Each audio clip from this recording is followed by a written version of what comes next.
Good morning, students. How are you all? Hope you all are fine. Welcome to social science class. As we are studying chapter 8, studying the past, and in this chapter we have read about prehistory and history. Prehistory refers to the period when the writing was unknown, and history refers to the period after the invention of writing. There are source material by which we can get the information about our history. These are archaeological source material and literary source material. Archaeological source material are those which are buried deep under the earth and discovered by chance. Or archaeologists dig certain places and find ancient things from there. These are the archaeological source material. And it includes inscriptions, coins, monuments, sculptures, paintings, articles of daily use and skeleton.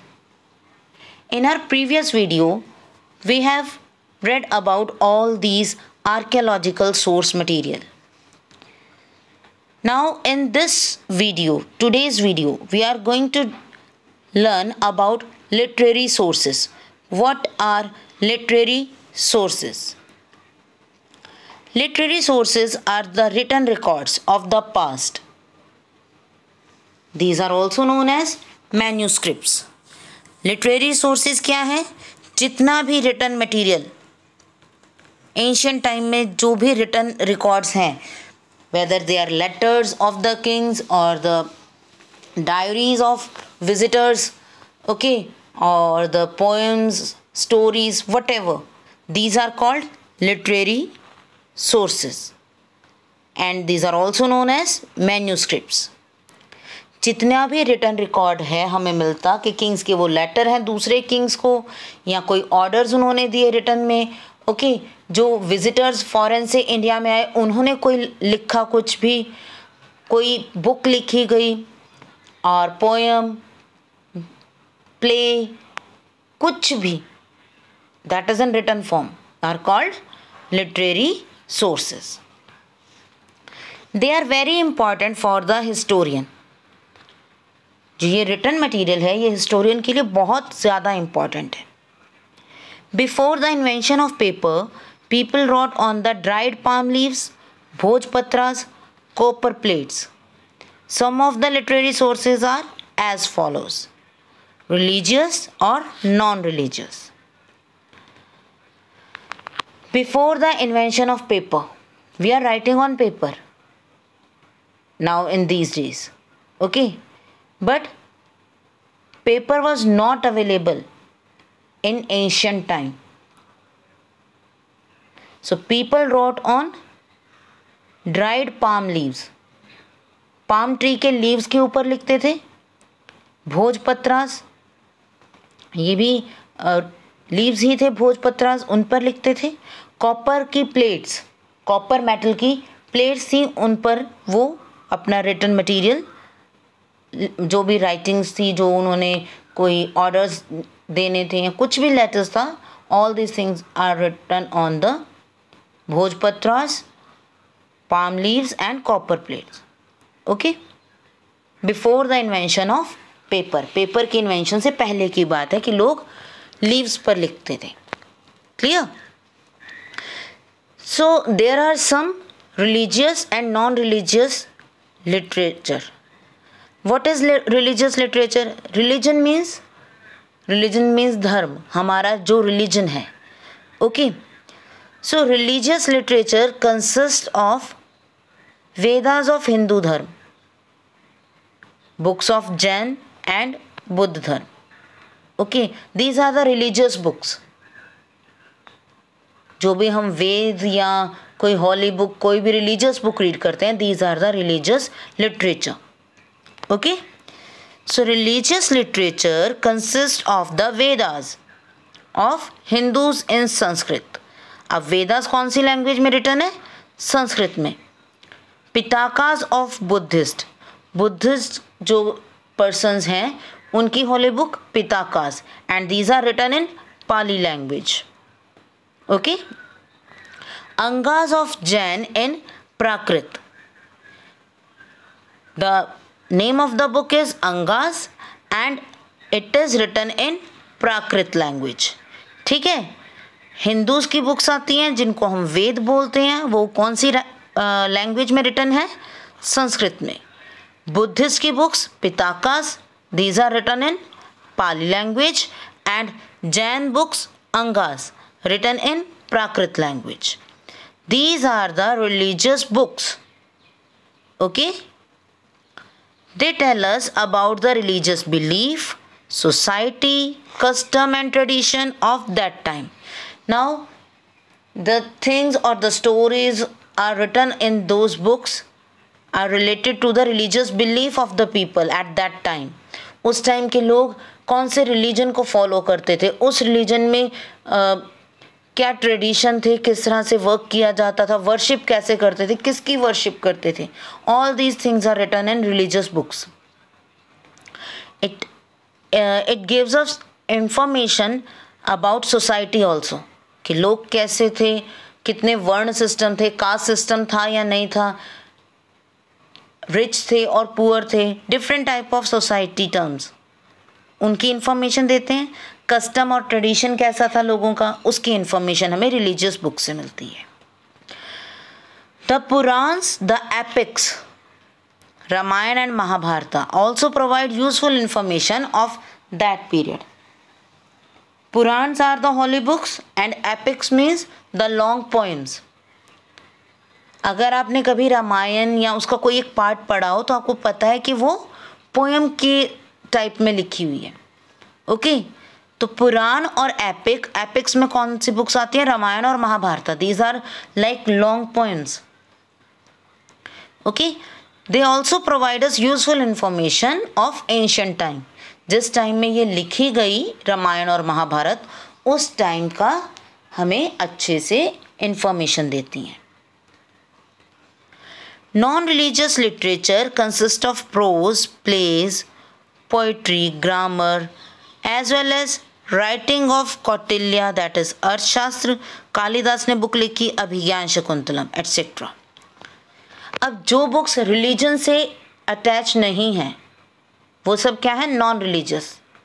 We can take in this stories, ठीक है, जो normal life stories लिखी, poems लिखी kings के बारे में, okay, general poems about the nationalism or the other conditions of the society. Okay, grammars जो उस टाइम पर यूज़ हो रही थी, plays, poetries, जितनी भी चीज़ें थी, all these books or written material are included in non-religious literature. अब यहाँ पर कौटिल्य, कौटिल्य कौन था? He was a स्कॉलर, बहुत बड़े विद्वान थे वो, एंड ही रोट अर्थशास्त्र। उन्होंने बुक लिखी, उसका नेम था Arthashastra. And Kalidas was a poet, Kalidas एक पोएट थे, and he wrote Abhijnana Shakuntalam. Okay, so this type of books are non religious books और literature. Now next is secular literature. It throws light on the life of people that period. The account of events by foreign pilgrims, travelers like Phayan, and ambassadors like Megasthenes, who visited India in earlier times. Also, important source of information about ancient Indian history and culture. We have discussed two written resources. Those are religious and non-religious. The third one is secular literature. Secular literature जो है वो common persons की life कैसी थी उस पर light डालता है, उसके बारे में इन्फॉर्म करता है. And it includes account of events bye foreign pilgrims, कि उस टाइम पर क्या कुछ हुआ। फॉरेन से इंडिया में जो लोग पिलग्रिम्स होता है, जो तीर्थ यात्रा करने आते हैं, अपने एरियाज़ में घूमने आते हैं, दोज वर। तो फॉरेन से जो पिलग्रिम्स आए थे, वो ट्रैवलर्स जो यहाँ जनरल घूमने फिरने आए थे, लाइक फाइन चाइनीज़ थे, चाइना से आए थे। And Megasthenes was an ambassador of Greek. Ambassador means राजदूत, कि उनका एक मैसेंजर था, उनका एक पर्सन जो इंडिया में रहता था, ग्रीक पर्सन्स का। ओके, ग्रीक किंग ने अपना एक एम्बेसडर इंडिया में किंग चंद्रगुप्त के कोर्ट में भेजा था। Okay, so that is Megasthenes. तो एम्बेसडर लाइक मेगास्थनीज जो इंडिया में आए और they visited India and they wrote about India, Indian culture, about Indian kings, about Indian people. Okay, so these are the important source of information about ancient India and its history and culture. इन सब चीज़ों में जो भी return है, जो भी चीज़ें लिखी गई हैं, वो बताते हैं कि ओल्डन टाइम पीरियड में इंडियंस कैसे रहते थे, how they live, how they celebrate their festivals, how they lived their life, and kings क्या वर्क करते थे. All these things are written in their travel accounts and books. Next is historical literature. Historical literature consists of autobiography of the ancient ruler and biographies. Autobiography means अपनी story खुद से लिखना, that is autobiography, जिसको हिंदी में हम कहते हैं आत्मकथा. ओके, एंड बायोग्राफी मीन्स कोई सेकंड पर्सन हमारे बारे में लिख रहा है, some other person is writing about our life, that is biography. And autobiography हम खुद अपनी लाइफ के बारे में लिख रहे हैं. ओके, तो historical literature consist of autobiographies of the ancient rulers. जो किंग्स थे उन्होंने खुद के बारे में जो लिखा, that is historical literature. And जो उनके पोएट्स या अदर स्कॉलर्स ने उनके बारे में लिखा, those are biographies. Okay, and here is Harshacharita. Harshacharita is a biography of Maharaj Harshavardhan. King Harshavardhan की बायोग्राफी है, उनके कोर्ट के एक पोएट ने लिखी थी, हर्षचरिता. ओके, हर्ष के बारे में, हर्षवर्धन के बारे में सब कुछ इसमें रिटन है. Okay, these are the historical literature. The various sources of history provide knowledge about marvels of the past and inspire us to march forward to achieve greater heights.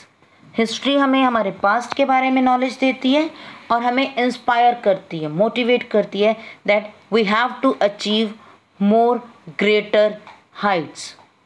इससे भी आगे जाना है, जो हमने अपने एंशिएंट टाइम में जितने भी डेवलपमेंट्स किए हैं, we have to develop more and more and more. Okay, so in this way history inspire us to move forward, to march forward to achieve high goals. Okay, so this is about literary sources, and with this we have completed our chapter. That's it for today. Thank you and have a nice day.